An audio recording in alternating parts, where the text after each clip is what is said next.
Hello, everybody. Welcome to another edition of From the Other Sideline. I'm your host, Melissa Treebwasser. As always, this week as we get ready to preview TCU's trip to Houston to face the Cougars, I am happy to welcome Ryan Monceaux on from GoCougs.com. Ryan, thank you so much for A, being here again, and B, letting me restart this when I made such a word salad that I embarrassed myself. That's fine.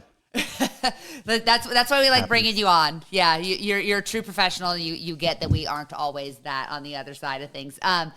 Ryan, we talked a little over a year ago, and both these programs were kind of in very different places. I would say that heading into that game at TCU and beating the Horned Frogs in Fort Worth kind of started a trajectory that taken off like a rocket ship, to go ahead and use a NASA-esque allegory here, whereas TCU seems in a lot of ways to have stalled out. Can you talk about maybe what that win in Fort Worth did for this program? And I mean, just how Willie Fritz has really turned this thing around so quickly. Willie is a wild story. So U of H won that game in Fort Worth that no U of H fan was expecting. How bad this team, I mean, they had been shut out 2 weeks in a row prior to going to Fort Worth last year. Mm-hmm. They go to Fort Worth, they win, they get an off week, and then they go to Kansas and give up 1,000,000 points at Arrowhead to the Jayhawks. And then they win back-to-back games against Utah and Kansas State. So they got 3 in 4 games there in the middle of the year, which, I mean, that was the worst team I have covered in 20 plus years at U of H, and it's not close. And so for that team to win those 3 games was pretty wild, but not near as wild as what they've done this year. This is an 8-2 team right now, and I can't tell you how. This is going to be a short episode then. Yeah, well, I mean, it's you're going to help me work through some things. They're not great at any one thing. They've been pretty good at the things Willie Fritz is known for: taking care of the ball, running it, getting to the fourth quarter with a chance to win. He's phenomenal in one-score games in the last 5 years. But, you know, the last couple of weeks, they've turned the ball over a ton, 4 and 3 times, I believe, in the last 2 weeks, and split those games. But Connor Wigman has been he's really solidified this program. He's become that emotional center. And they added so many pieces on offense. They started 8 guys in the opener that were transfers. And then another couple have started since then. It's been crazy. And they're coming off another bye week this week, and, you know, hosting final home game of the year. I have not known going into kickoff what this team was going to do each week. It's just kind of a surprise. And so been riding that for 10 weeks. We'll see how it goes in week 11. Hey, it's week 11. Now, I read the email from the Big 12 today, and I still cannot tell you what it's going to take for Houston to earn the right to play in a Big 12 championship. But the fact of the matter is they go into this game still with a chance to play for a Big 12 championship. On the other side, TCU could not say the same thing. I think 13% of the conference would have to explode. And then there'd be a big food poisoning. I mean, I don't know. Like, it would take a lot for TCU to backdoor their way in. And I think the way that you talked about what Houston has done, and you know, speaking from the perspective of a broken TCU fan and someone who covers the team, I think a lot of that comes down to culture, toughness, and execution. And those are 3 areas where I think Horned Frog fans feel that their team has fallen short, but where Houston has really, behind Willie Fritz, who is an exceptional culture builder, and Connor Wigman, it sounds like as well, has been able to kind of use that as their defining characteristic, even though most weeks they are not the most talented team on the field. No. And it's odd because this has not been a great schedule. You know, they have not played a ton of world beaters. They got Texas Tech at the start of October, and Tech just came in and blew their doors off. lost another game to West Virginia, which maybe you shouldn't have lost that. But they've gone in and won games. U of H is 5-0 on the road this year. I mean, that's just mind-boggling how a team that has really not – I mean, the TCU win last year was the second Big 12 win they've had on the road. They beat Baylor in the first year in overtime and then went to Fort Worth and did it. They just have not been successful on the road in this conference, and they've gone to Arizona State and UCF and Oklahoma State and won on the road. And they've not been that successful at home. Lost 2 conference games there. So I'm telling you, it's hard to explain exactly what this program is. But Willie has brought a stability, and they have done a great job of going into the portal and really doing the homework and finding guys that are going to fit. I mean, in a year and 2 years, I think they've missed on one guy. And we're talking, they brought in between recruiting classes and portal classes 105 guys in 2 years. Wow. And I think they've missed on one. Wow. And That's so super impressive. And they've got a tight end who very well could be an All-American. I think he'll be the first team all-conference guy. Connor has been very good. Good running backs come in. Serviceable offensive line. And then a receiver, Amari Thomas, that came in from UAB that has been exceptional.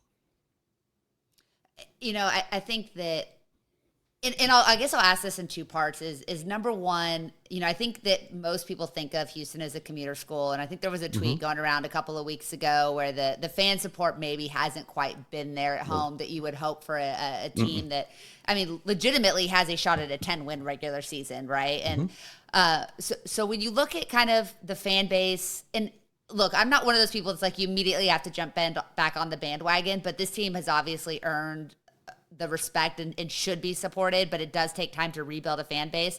What has the success this year maybe done for that donor base? Is this a program that's gonna, like, nobody's gonna spend, you know, like a Texas Tech or BYU in this conference, but Houston's such a rich talent bed. There's so much opportunity. If they're able to identify and develop talent the way that they are, will they have the financial support? And really, how much do they need that versus is this sustainable if they don't get that buy-in?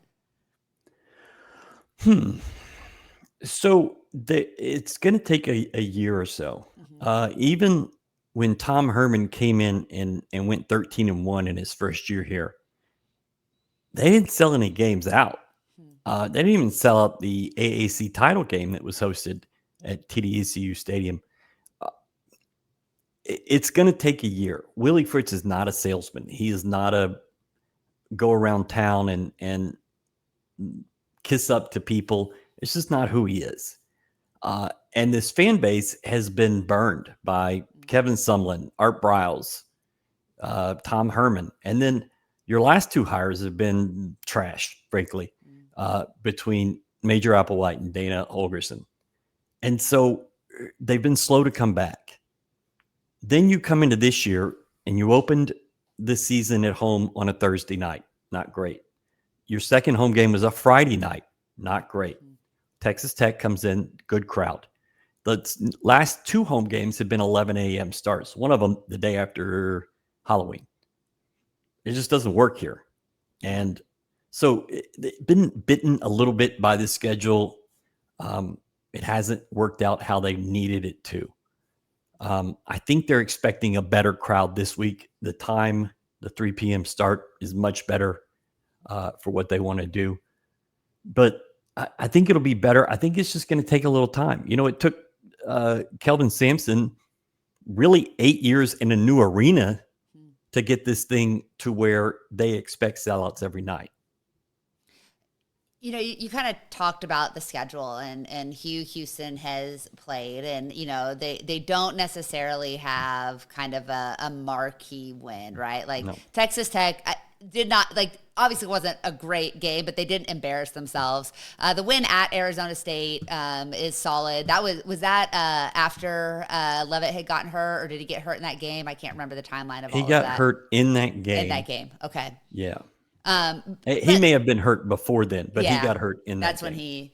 So, and I think that's kind of been one of the things that kind of been floating around this Big 12 season is a lot of these teams still maybe aren't getting national respect. I mean, if you look at a 10-win Houston at the end of the year, and I'm not trying to reverse jinx you, I promise, but a 10-win Houston, and I don't think that there's going to be an argument for them to make the playoffs unless they win the Big 12 championship.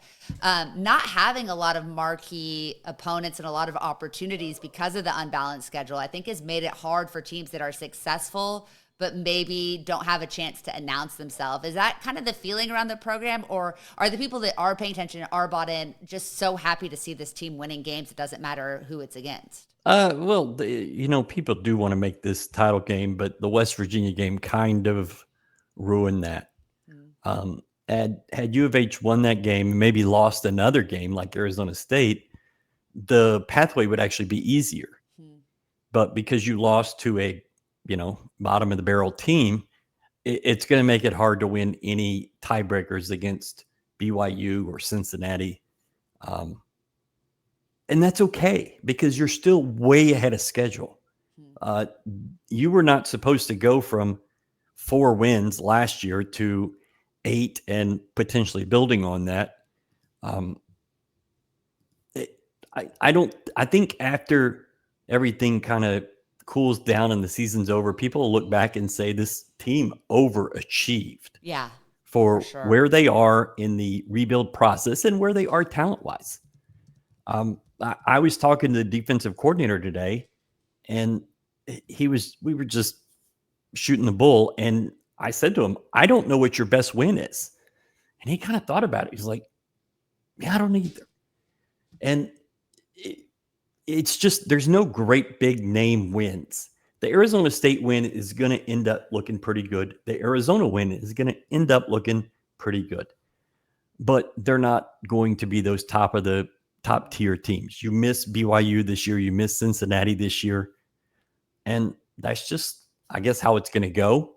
Everybody's going to get that year where they kind of have an opportunity to do things because they miss some top end teams. This is U of H's chance. Yeah, I think TCU was kind of in that similar boat a season ago where they won 9 games, but it didn't necessarily, you looked back on the season and it didn't feel like you were satisfied. And playing in the New Mexico Bowl didn't really feel satisfactory. Whereas Houston will have a really good shot, even if they don't make the Big 12 championship game, to play in a Alamo Bowl or a Texas Bowl or one of those kind of bigger name in-state opportunities that will draw a lot of attention and put some eyeballs and give them a chance for potentially a signature win. So it's so funny to look at the different stages of development. It's so many, I think Houston and BYU had such, from 2 years ago has bounced back so tremendously. You look at Arizona State and, minus Sam Levitt's injury, what Kenny Dillingham, the culture and the vibes he's infused. And it's amazing how much vibes seem to determine what is and isn't successful. And it seems like with Willie Fritz and the staff that the vibes in Houston are, better than they've been since maybe that Tom Herman 13-1 season. Yeah. It's just going to always be of what you get in the portal and then how you develop them. And I think we're just going to live in this world where there's going to be very little translation from one year to the next. And it's going to basically, frankly, just be about quarterbacks. Can you have a quarterback that's there, that's starting for you 2 or 3 years? And, Connor Wigman is going to probably be that guy. He should be the starter next year. They're going to bring in a 5-star, the number 1 athlete quarterback in the country, Keyshawn Henderson. But Wigman's going to be that guy. It's crazy. He's got another year too. Feels like he's been in college football forever. It really does. But that's how you really can build from one year to the next. They're going to have to shuffle guys and go get offensive linemen in the portal.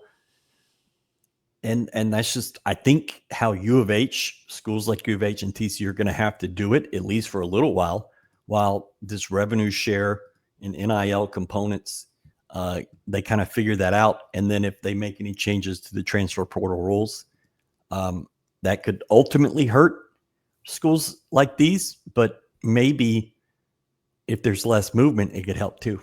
Yeah. Let's talk a little bit about some of those portal prizes. You touched on the passing attack, and it's really been Connor Wegman in a two-man show. Mari Thomas has been exceptional. 45 receptions for 737 yards, 8 touchdowns, and then I don't want to butcher his last name, Tanner. How do you say it? Kojal. Okay, I would not have said that, so thank you for taking care of it. He actually leads the team in receptions with 56 and has 5 touchdowns. TCU's secondary has been interesting. They tend to leave big cushions. They have gotten beat over the middle. I think they've mostly limited the big play. Some of that they've gotten lucky, but we saw BYU just march up and down the field. They didn't punt until the game was out of hand. It seemed like they got whatever they wanted, both on the ground and through the air. So when you look at this passing attack and Wegman's strengths against this TCU defense, and then, of course, when you look at what the running game has been able to do, TCU'd been stout against the run, but then they faced a good running attack and did not look so stout. Where do you think that Houston is going to look to attack this TCU defense, and where do you expect them to have success?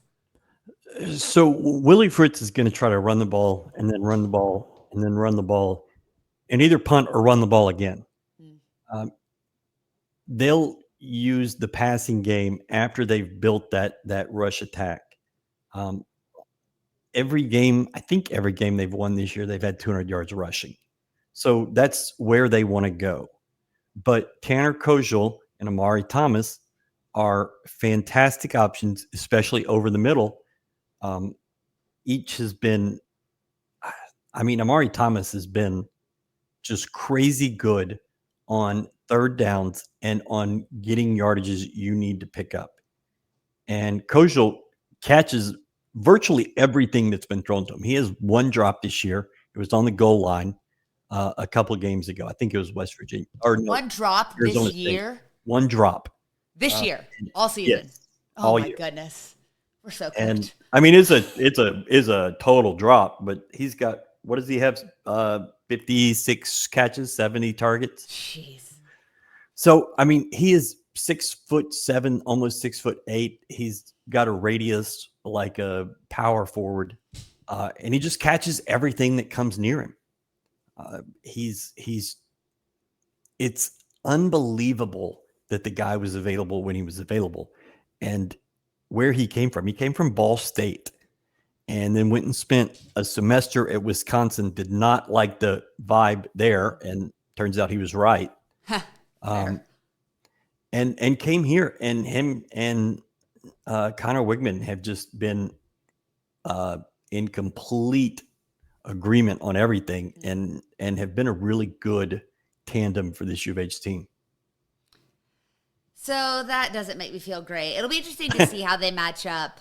We've seen Jamal Johnson play against the tight ends. Caleb Elam-Zor is TCU's best linebacker, but also one of their best pass rushers. And Wegman is still pretty mobile. He can very surprisingly. Like with what he's overcome in his injury history, everything, it's impressive. And I think he's not necessarily. He does have 121 carries this year. So I'm sure some of those are not designed, but 9 touchdowns on the ground. So it's a tough matchup for a TCU defense. It's going to be licking its wounds a little bit. And frankly, did not look very locked in against the Cougars. They're beaten down. So I think Houston will be able to move the ball. On the other side of the coin, Houston Cougars defense has been really, really solid in the upper third-ish of the Big 12 overall. Again, haven't necessarily played a ton of explosive offenses, right, but have really been able to keep games in control for the most part. And some of that's just with their ability to control the ball on offense with their run game. But a lot of that is they do get stops when they need to. What have you seen out of this Houston defense? And, Josh Hoover started the season looking like he could be a dark horse to be a top 10 Heisman finisher and has really gotten banged up a little bit, has looked a little spooked and running behind an offensive line that just hasn't done the job, and without a running game, is not playing his best football. So what is Houston going to be able to do against Josh Hoover, Eric McAllister, and this TCU offense? And will TCU be able to move the ball on the ground at all and alleviate the pressure that's been on Hoover's shoulders? So they're very good at keeping things in front of them and waiting for an offense to make a mistake. Um, they do attack some, but there's nothing just crazy about this defense. It's very complex looking, but very simple. You've got some talented guys up front, transfer guys. Carlos Allen, this is his second year in the program. And Eddie Walls, number 90, is a guy to watch. He has been unbelievable. He came from FIU and was on nobody's radar. I mean, he was not heavily recruited out of the portal. U of H got him, developed him, and he has been unbelievable. 8.5 or 9 tackles for loss, 5.5 sacks. Just exactly what U of H needed. Lost their defensive coordinator in the offseason to Texas Tech, brought in a guy from Florida who has done a really good job. It was going to be a hard rebuild. They lost their best 2 defensive backs to the portal, one to LSU, one to Florida State. Bet both those guys wish they were still in Houston right now. Well, the paychecks, I'm sure, are helping. True. But I think they've been good. They've been solid. They have not gotten beat, on big plays very often this year. And if they can continue to do that, I think they're going to still have success in these last 2 weeks against TCU and at Baylor. Yeah, I mean, it's been interesting. We haven't really seen Josh try to push the ball down the field a whole lot the last couple of weeks. And I think, it stems to the West Virginia game where he took a couple of hard hits and just didn't. I mean, back in the, pre-concussion protocol era, we would have said he got his bell rung. And kind of played through it and really just they have not taken a ton of chances. Where they've been successful is run after the catch. Briles has moved this offense really horizontal. It feels like the last couple of weeks, and McAllister is as good as any receiver in the country when it comes to turning a 3-yard slant into a 60-yard play. From a tackling perspective, that's going to be key. Has there been any issues with Houston in that regard, or is this a pretty fundamentally solid unit? They were fantastic the first 3 games of the year tackling.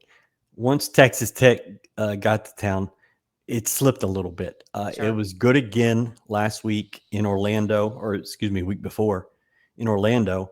But when they do have issues, it is a tackling. It's a angles and tackling. And, that's just preparation and being ready for what you think Kendall Briles is going to do. Can I ask what the TCU fan base thinks of Kendall right now?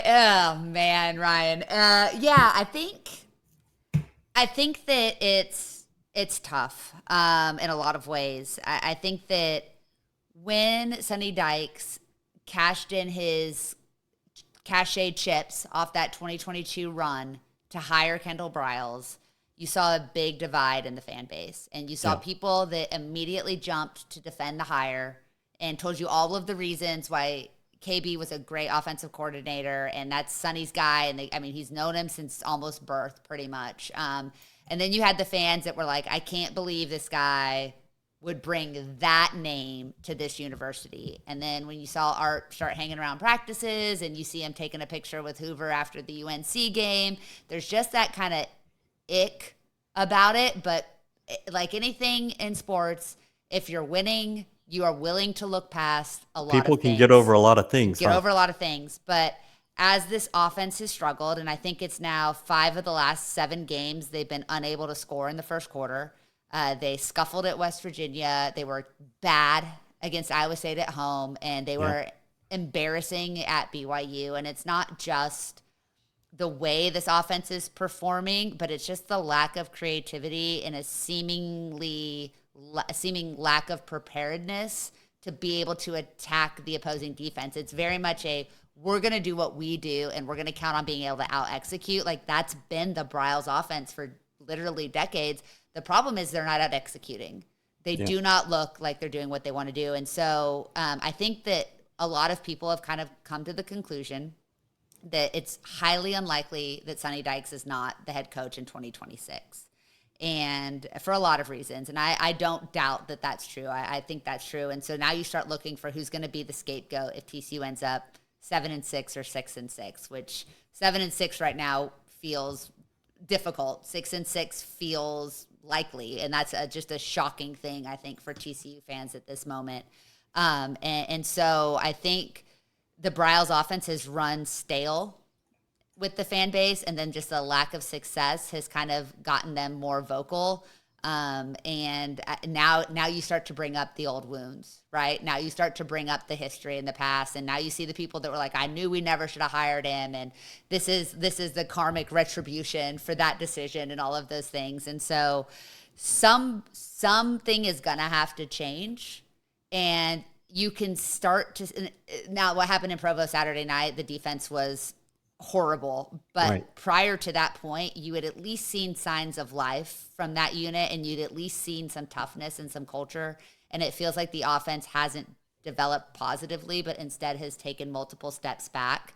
And so I think the offensive line and that coach, the play caller, those are kind of the two areas that it's most easy to point to those two people and say something has to change. Now, I don't know how TCU administration feels about that. I don't know about how the people who pay the bills feel about that, but I also know Kendall Bryles' contract ends at the end of this season.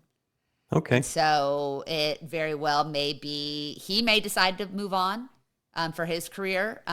He may not be asked back. That might be the mandate, that something, because I don't think that TCU's new AD, Mike Buddy, is going to be okay with how the season ends, even if they do manage to win the last two games. So all of that to say, how does the TCU fan base feel about Kendall Bryles? Bad. That's the one word response. I think that bad. Okay. Yeah. So this game, I mean, not to turn this into the TCU perspective, and we'll get back to Houston in a second, but I think this is a real turning point for TCU, not just for this season, but for the long-term future of this program. If you go in and lay a third straight egg and look as bad on the road as they have looked, they haven't looked good on the road since North Carolina to open the season. Yeah. I think that's what engages the people that pay the money to make the hard decisions. And I think the thing that really sucks is the fan base is almost completely checked out. And if TCU loses to Houston, I shudder to think what the stands will look like in the finale against Cincinnati the Saturday after Thanksgiving, when the students are out of town, when you're looking at, staring down the barrel of a 6-6 season. It might actually be cold in North Texas by then. Who knows at this point? It's 87 degrees today. But I think an empty stadium would really force the hand of TCU administration. And I think a loss on Saturday afternoon could well lead to an empty stadium in the season finale. Cincinnati does not bring people into a stadium. So no, also that. Like, even though they're really good. Yeah. It just, U of H has been in a conference with them for 20 plus years now. And they've never brought, anybody in. Yeah. And they're going to have something to play for. Yeah, yeah. Right. And that's why we did senior night, back in September. They celebrated the seniors in the second game of the season. It was a good decision. I think that's when you look, and we've used Houston a lot as a reason. When you look at Houston, when you look at Arizona State, when you look at BYU, when you look obviously at Texas Tech, you look at Cincinnati and Utah. Those are 6 teams that I can spout off without thinking about it, that you would say, man, their trajectory right now is more positive than TCU's, because they have the coach, They have the culture. They are making good decisions in the portal and in high school. They're developing players that are getting overlooked elsewhere. That's where you want to be right now in this era. And then when you throw in that you're in one of the most talent-rich areas, not just in the state but in the country, it getting the hire right, and most importantly, getting the front office right to identify and recruit that talent, it makes a world of difference for how the fan base feels. I mean, I think really across the board in this conference. Yeah, it's wild that half a generation ago, it was about getting the right head coach and 2 coordinators. Yeah. And now you've got to have 5 people in the office who just watch film of potential portal guys Yeah. and pick out things, to zero in on and to start building that towards your personnel guy or your GM or whatever you call it. It's just a different world. And I will say U of H has been very good at that. Wes Fritz runs that for U of H, Willie's son. And he has been tremendous. And he does not talk to media. He doesn't do anything like that. He just stays in his little hole and works.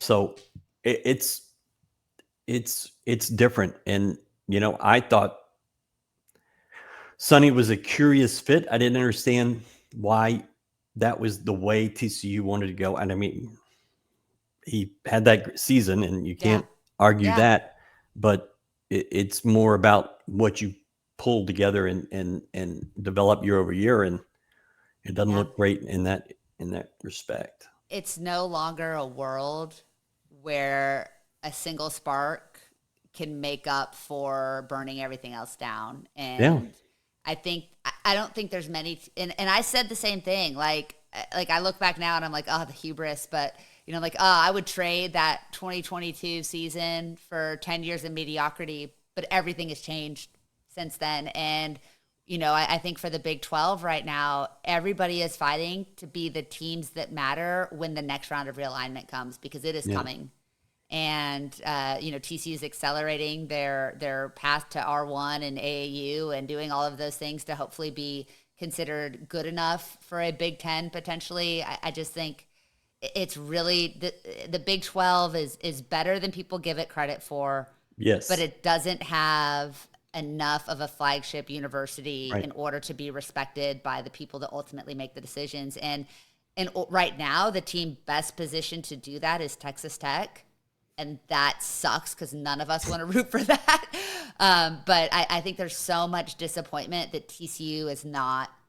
They were set up so perfectly to be the flag bearer and the standard bearer in the conference, and they blew it. And it doesn't mean it can't change, but it's Right. frustrating to watch Houston do so many things right and not. I'm hit sorry. capture. Can you repeat that? Because U of H fans have.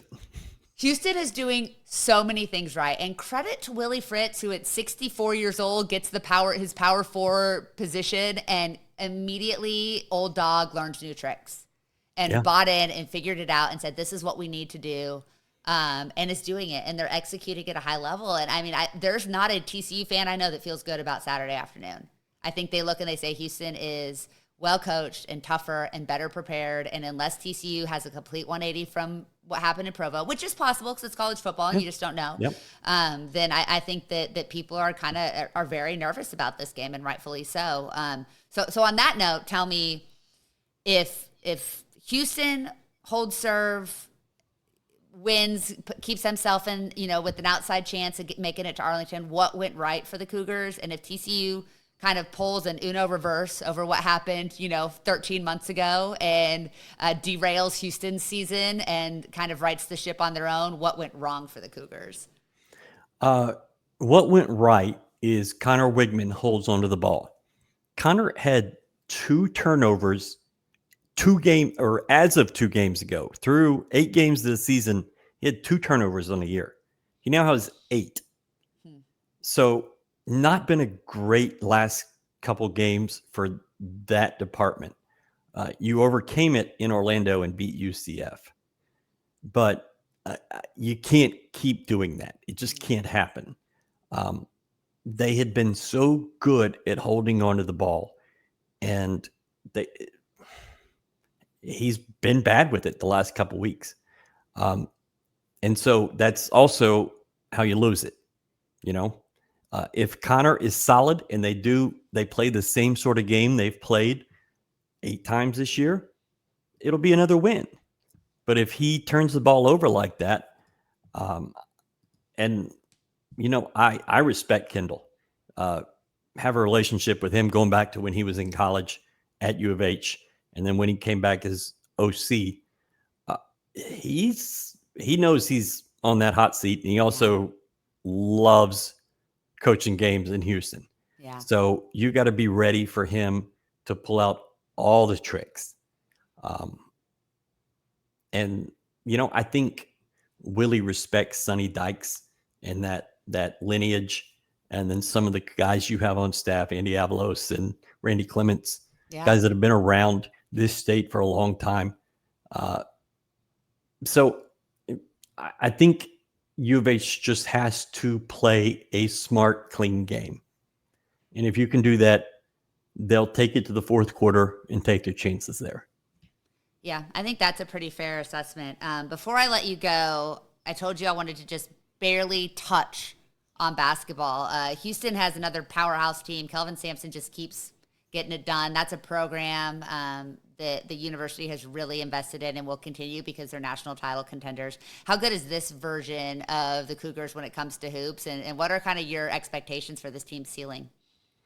So today, U of H went from number 1 in the country to number 2 in the country. Yeah, Purdue, after right? winning at Auburn or in Birmingham Sunday. But Purdue deserved to go to number 1. Totally deserved it. They went to Alabama and won. This team is so different than the last couple teams that have won the Big 12. You relied on senior leaders those last 2 years, just alpha dogs. This year, you've got a couple senior starters, but you've got 2 freshmen in the lineup, in the starting lineup. Chris Senack, the center, he's going to go pro after this season. And then Kingston Flemings is the point guard, who I would have told you a week ago, oh, he'll be back next year. And now it's like, well, he's gone. What's that like? Yeah. They have been a revelation. It has been so fun to watch. We've had Kingston on our podcast for a year and a half, and just a great guy. But he's got a confidence that a freshman really, I've never seen a freshman with this kind of confidence. It's one thing to have it on a practice floor. It's one thing to have it in an arena with 17,000 people in Birmingham. And he had there. I mean, he had an amazing game. It was a coming out party, a breakout, whatever you want to call it. 22 points, 7 assists, 5 rebounds, and just did everything right and made a play at the end of the game on defense, which is how you get on the floor with this program. And Kelvin Sampson, he finds the guys. It's always been 2- and 3-star guys that they've developed into these tough as nails, defensive-minded warriors. I mean, U of H plays basically 4 linebackers in every basketball game. This team is totally built differently. It's young, but it's the 4- and 5-star guys, just the guys they have not really had access to in the past. And there's another 4-star freshman that's coming off the bench, and he had a nice game yesterday. It's crazy, but I don't think this team is going to have the season that last year's team did. I mean, they went 19-1 in the Big 12. But I think if they continue developing and you get some of the older guys on track, I think it can be a really good team and a dangerous team in March. Well, that's just awesome. So happy for you guys to have an incredible men's basketball program and a football team that is competing to play in a Big 12 championship game deep into November. What's that like? Tell me more. Have I talked about TCU women's basketball, though, or maybe baseball? Maybe we'll talk about those later. That'll help make me feel better. Well, hey, U of H is not talking about baseball anytime soon. A year ago, U of H fans would have told you, wow, we just want to be Baylor and TCU and Oklahoma State. Yeah. And okay. You got a chance to beat Baylor and TCU here this year. It's so fast how it switches, how you can go from the top to the bottom. Yep. And it doesn't take a ton, Nope. One bad loss to Colorado and Deion Sanders' first game, and it feels like the wheels come off from there. Not that we know anything about that here in Fort Worth. Ryan, where can people find the great work that you do across Houston at Cougars Athletics? GoCougs.com. GoCoogs.com. YouTube for podcasts. We do post game and the Sunday night interview show with U of H administrators, coaches, athletes. We have football players and basketball players who are on our podcast teams. Just try to have fun. Enjoy it. It's sports. It's college sports. It's goofy. And, you get these rivalries in-state, TCU, Baylor, Tech. And, we try to do it the right way. GoCougs.com. Yeah, it must be hard to be having fun right now, Ryan. Must be tough. Wouldn't know anything about that. Really appreciate your time as always. I know we're gonna have. I think this will be a close and competitive game. But I think at the end of the day, Houston's favored for a reason, and I don't think there's anybody that disagrees with why. So appreciate your time. Can you say that again? I'm done. No, I'm done. You've had. I've been way too complimentary, way too nice. This is the long play. This is actually a reverse jinx. What we're going you're for, smart. So. Smart. Appreciate your time. Yeah, we'd say the smart thing a couple more times. I'm going to clip that for my students. Yep. Thanks, Melissa.